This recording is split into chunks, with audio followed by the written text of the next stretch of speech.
There is a version of you that only exists around one particular person. Maybe it is someone at work. Maybe it's a parent, an old friend, or someone you are quietly trying to impress. Around them, you speak differently. You laugh at things you do not find funny. You shrink your opinions down to something small and safe. You agree when you want to disagree. And when you finally leave their presence, there is this strange, hollow feeling. Like you have just performed a role in a play you never auditioned for. You are not broken. You are not weak. What you're experiencing is one of the most deeply human patterns in existence. And once you understand it, you will never look at your own behavior, or anyone else's, quite the same way again. Let us begin with a simple but uncomfortable truth. You do not have one self. You have several. Not in a disordered way, but in a deeply natural, deeply social way. The version of you that exists with your closest friend is not identical to the version that sits in a job interview, or the version that goes quiet at a family dinner, or the version that becomes almost unrecognizably confident around certain people who make you feel safe. Carl Jung called this the persona. He borrowed the word from the ancient Greek term for the masks worn by actors in theatre. The persona is the face you present to the world, the social self, carefully constructed to fit a role, an expectation, a relationship. And Jung was clear, having a persona is not pathological, it is necessary. We all need to navigate different social environments. We all need to modulate how we present ourselves. The problem is not the mask. The problem is when you forget you are wearing one. When the persona becomes so thick, so practiced, so automatic, that you lose contact with what is underneath it. That is when something quietly painful begins to happen. You start performing your life instead of living it. You start managing impressions instead of making genuine connections. And somewhere beneath all of that performance, the real you grows quieter and quieter, waiting to be acknowledged. So why does this happen? Why do certain people trigger a completely different version of you? One of the most honest answers comes from early experience.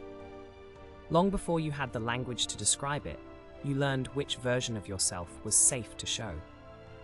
If expressing anger as a child led to punishment or withdrawal, you learned to hide anger. If being vulnerable led to ridicule, you learned to perform confidence instead. If your needs were only met when you were agreeable, helpful, and easy, you learned to be those things. Not because they were false, but because they were survival. John Bowlby's work on attachment theory helps us understand this. The strategies we develop in early relationships do not simply disappear when we grow up. They travel with us. They activate in new relationships that carry a similar emotional charge. The boss who reminds you of a critical parent. The friend group where you feel like the outsider. The romantic partner whose approval feels strangely essential. In these situations, old patterns wake up. Old masks come back on. And you find yourself behaving in ways that feel both familiar and faintly humiliating. This is not weakness. This is the nervous system doing what it was trained to do. But understanding it gives you a choice that the automatic version of you does not have.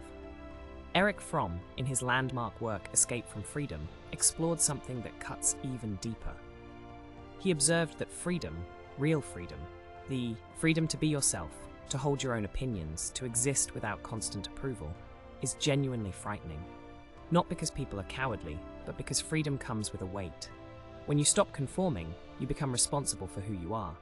When you stop performing, you risk being truly seen and truly rejected.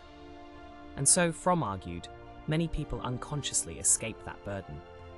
They conform, they submit, they become what others seem to need them to be.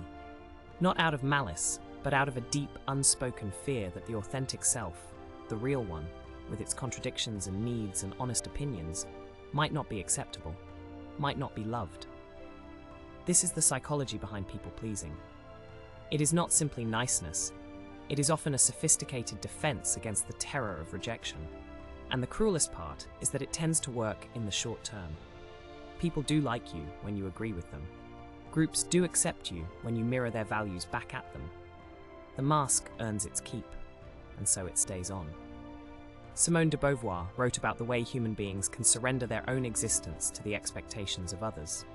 Not through force, but through a kind of quiet internal abdication. You stop asking what you want. You start asking what will be accepted. Over time, the distance between those two questions becomes the distance between you and yourself. Here is something worth sitting with. The people who trigger the most dramatic version of your mask are rarely random. They tend to carry something that matters deeply to you, status you want, approval you crave, a sense of belonging you have not yet found elsewhere. The mask appears most powerfully where the need is greatest, which means that if you want to understand your deepest insecurities, you do not need to look inward in the abstract.